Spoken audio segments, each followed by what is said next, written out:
ये सूत्र एक के लिए नहीं है, सबके लिए है। समझ में आ रहा ना आपको? मैंने आपको पूर्व में ही कह दिया था तीसरा अध्याय सुनने का आपको अच्छे से। तो संक्लेश प्रणामों से तो करके भी नारकियों में असुर जाति के देव नरकों में जाकर के प्रथम कहां तक?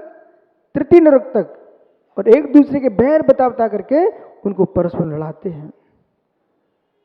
और ये एक दो दिन नहीं, ऐसा मत नहीं कि एक दो दिन की बात हो मित्र। कम से कम तुम्हारे पास एक सुविधा है जिसका अभी आपने त्याग किया।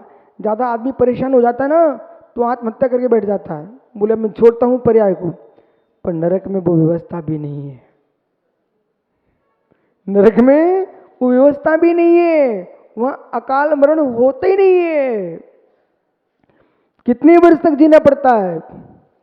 23 त्रिसप्तदश सप्तदश सप्तदश द्वाविंशति त्रयास्त्रिंशत् सार्वभौम सत्वानाम परास्थिति उत्कृष्ट आयु नारकियों की 23वें प्रथम नरक में एक सागर। कितनी? एक सागर। द्वितीय नरक में तीन सागर। तृतीय नरक में सप्त 7 सागर। चतुर्थ नरक में 10 सागर। सप्तदश 5वें नरक में 17 सागर। द्वाविंशति और 6वें नरक में 22 सागर। और ज्ञानी 7वें नरक में पूरी की पूरी 33 सागर। और सागर मतलब कोई मिनट मत समझ लेना, संक्षिप्त में समझिए। 2000 कोस का एक गड्ढा खोदिए और उत्तम भूभूमिया मेढ़े के बच्चे के इतने बारीक भाग, उसके 8 बाल होंगे, तब मध्यम का 1 बाल होगा। मध्यम के 8 बाल होंगे तब यानी जघन्य का 1 बाल इतना मोटा होगा। इतने बारीक बाल हैं और उन बालों के खंड कीजिए, दूसरा खंड न उसके, ऐसे बालों से 2000 कोस के गड्ढे को भर दिया। भरने के उपरांत चक्रवर्ती की सेना कटक से उसको रुंधन कराया, दूसरा बाल रखने को स्थान न बचे। ऐसे गड्ढे को 100 वर्ष में 1 बाल निकालने का। जब गड्ढा खाली हो जाए तब सागर नहीं होगा, पल होगा। ऐसे असंख्यात पल्लों का उद्धार पल, असंख्यात उद्धार पल्लों का अद्धा पल, असंख्यात अद्धा पल्लों का मित्र एक अद्धा सागर होगा। फिर भी नहीं समझ में आ रहा, सागरों सागरों तक जीव नरकों में रह के आ गया, रह के आ गया। एक भौतिक विज्ञानी प्रत्यक्ष प्रमाण मानने वालों ने लोगों के भीतर का भय नष्ट कर दिया। ये तुम्हारे शत्रु लोग हैं। पश्चात दर्शन, खाओ पियो मौज मस्ती से जियो। बेटा तुम भारतीय हो भारतीय, आस्तिक को आस्तिक, स्वर्ग नरक पर विश्वास करो। इस प्रकार से यहां तक अधोलोक का वर्णन पूर्ण हुआ। नरक की व्याख्या यहां तक कि अब जम्मू द्वीप, भरत क्षेत्र, 2.5 द्वीप की व्याख्या कर रहा है।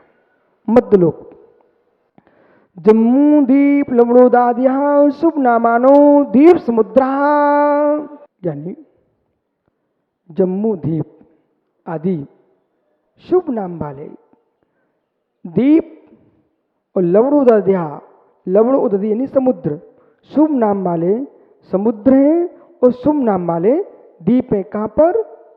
यहां मध्यलोक में। दूर दुर्स्कंभा पूर्व पूर्व परक्षेपणो लिया कृत्या,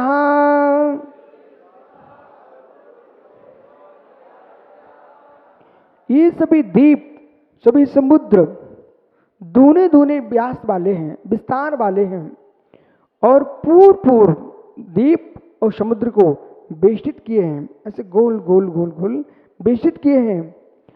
और कैसे? बलिया कृत्या, बला यानी चूड़ी, चूड़ी चूड़ी ऐसे गोल रहती ना, ऐसे द्वीप और समुद्र एक दूसरे को घिरे घिरे गोल हैं। तन मध्य मेरु नावृत मृत्यो योजन सत्सहस्र विस्कमो जम्मू दीपा। तन मध्य उन द्वीपों के और समुद्रों के मध्य में ज्ञानियों मेरु नावृतो नाभि वृत्तो नाभि के समान गोल और 1,00,000 योजन विस्तार वाला ये जम्मू द्वीप है, जिसके मध्य में नाभि के समान सुमेरु पर्वत है। 1,00,000 योजन विस्तार वाला ये जम्मू द्वीप है, 1,00,000 के विस्तार वाले जम्मू द्वीप, और उस जम्मू द्वीप के मध्य में नाभि के समान सुमेरु पर्वत है। आप जहां बैठे हो कहाँ हो? जम्मू द्वीप में हो। जम्मू द्वीप के भरत क्षेत्र में है। भरत हेमवत हरिविधि रम्यक ऐरावत ऐरावत वर्षा क्षेत्राणी। और भरत क्षेत्र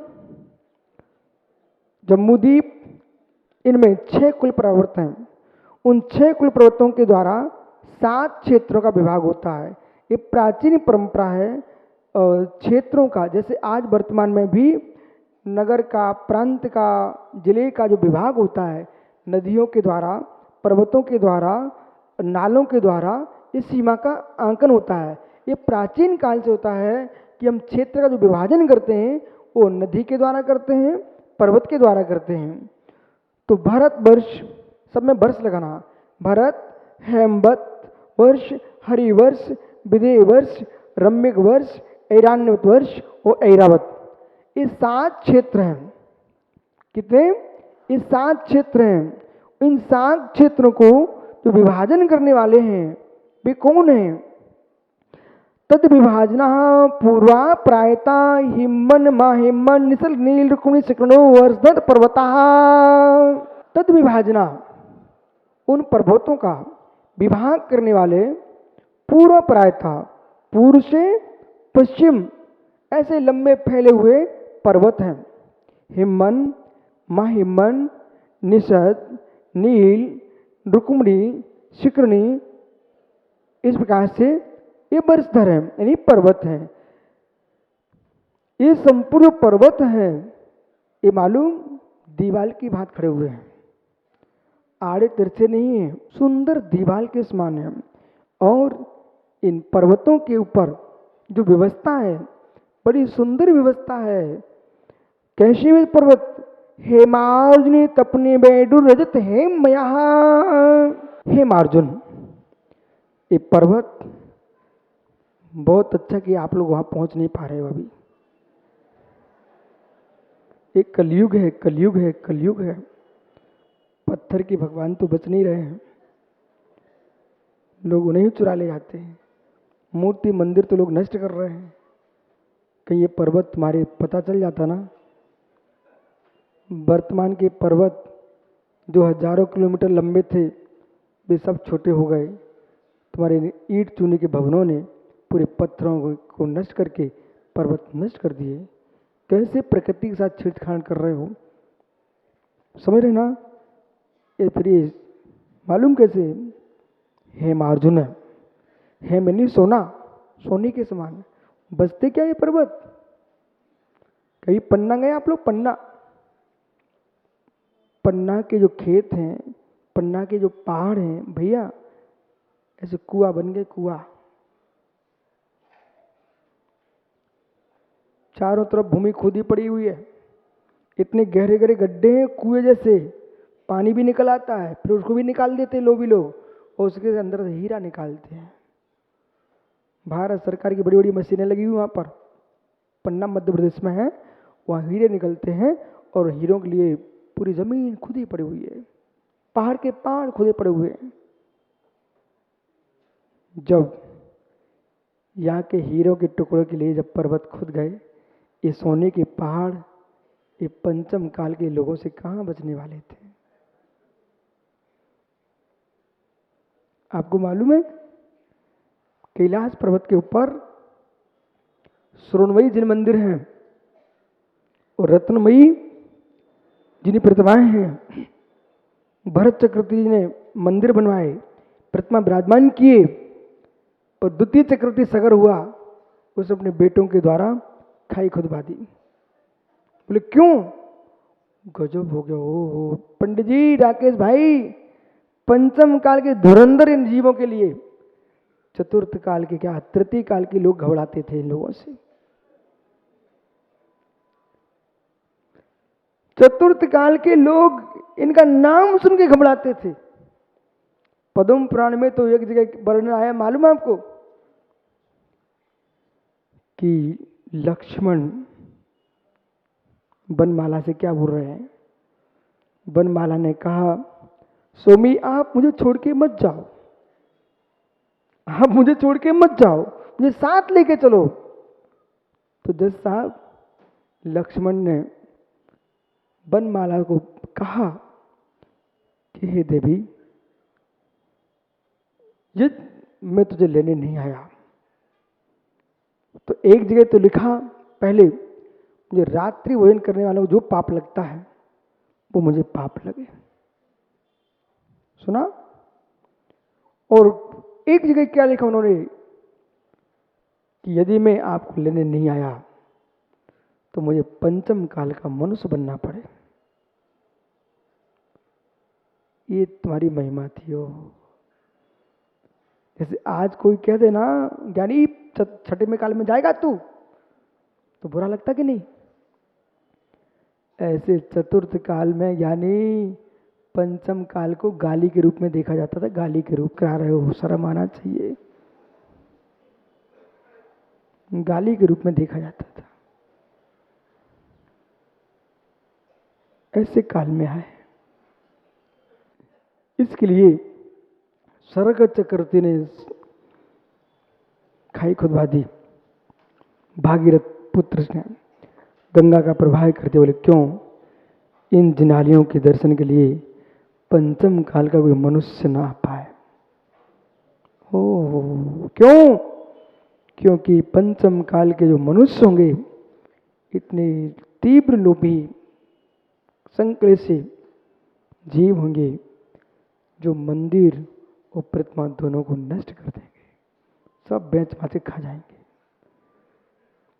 तो कम से कम इतना ही व्यवस्था कर दी जाती कि पंचम काल के साधुओं के लिए खोल दिया जाता। इतना तो हो जाता कम से कम। जब साहब वो भी नहीं खोला। बोले क्यों? ठीक है साधु महात्मा अच्छी बात है, लेकिन उनको भी तीव्र राग भाव आएगा। बेमित्र पत्थरों के मंदिर पुराने मिटा करके जब वर्तमान में नष्ट कर रहे हैं, तो वो सोने चांदी के कहाँ बचने वाले थे? मणियों के भगवान कहाँ बचते? इसलिए उन्होंने कहा उनको भी नहीं आने देने का। वे भी अपनी प्रशस्ति के चक्कर में भरत के मंदिर और मिटा देंगे। उनको भी नहीं आने दिया। हो क्या हुआ?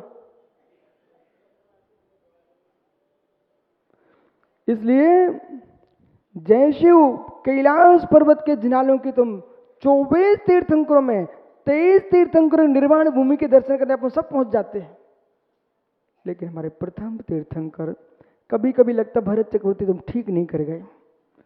कम से कम ना बनवाते मंदिर।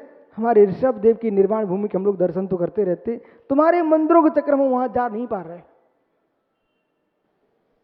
लेकिन अब क्या कर सकते, ऐसा ही नियोग था। नहीं जा सकते। एक इतनी तंत्र मंत्र की सिद्धि करने बैठ जाए लाल पगड़ी वाला, इसको भी वहां जाओ भाई, नहीं जा सकते। हेमार्जुन तो सोने के समान, अर्जुन यानी चांदी के समान, वो तपनीय तपा हुआ सोना, बैडूर मणि, रजत यानी चांदी और हेमया और सोने के समान इन पर्वतों के रंग हैं। मणि विचित्र पार्श्व उपरि मूले तुल्य विस्तारा।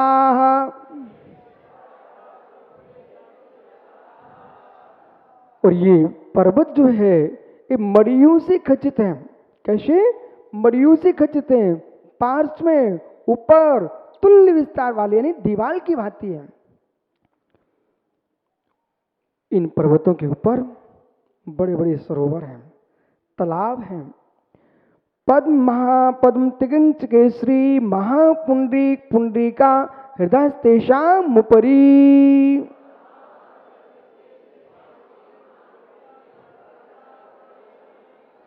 तेषाम उपरी, उनके ऊपर, किनके ऊपर? उन पर्वतों के ऊपर पद्म, महापद्म, तिगिंच, केसरी, महापुंडरीक, पुंडरीक, ये सरोवर हैं, तालाब हैं, कोई छोटे मोटे नहीं है, विशाल विशाल तालाब हैं। अब देखना, जितनी भी नदियां आदि हैं, इनके निकलने के स्थान छोटे हैं, वो विशाल रूप लेती है। ऐसी महानदियां हैं, इन तालाबों से निकली हैं, परंतु इन तालाबों के अंदर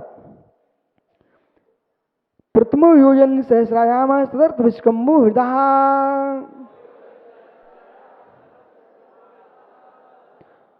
पहला तालाब पद्म नाम का, उसकी गहराई आदि जो है ना, लंबाई चौड़ाई, उसका विस्तार क्या है?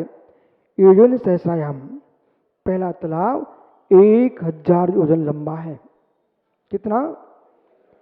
ये महायोजन से नापा जाता है। द्वीप, समुद्र, तालाब, इनकी लंबाई, मापदंड क्या है? महायोजन। और राकेश भाई, महायोजन, कमलांकुर, एक महायोजन मालूम कितना होता है? 2000 कोस का। छोटा योजन 4 कोस का, और बड़ा योजन 2000 कोस का।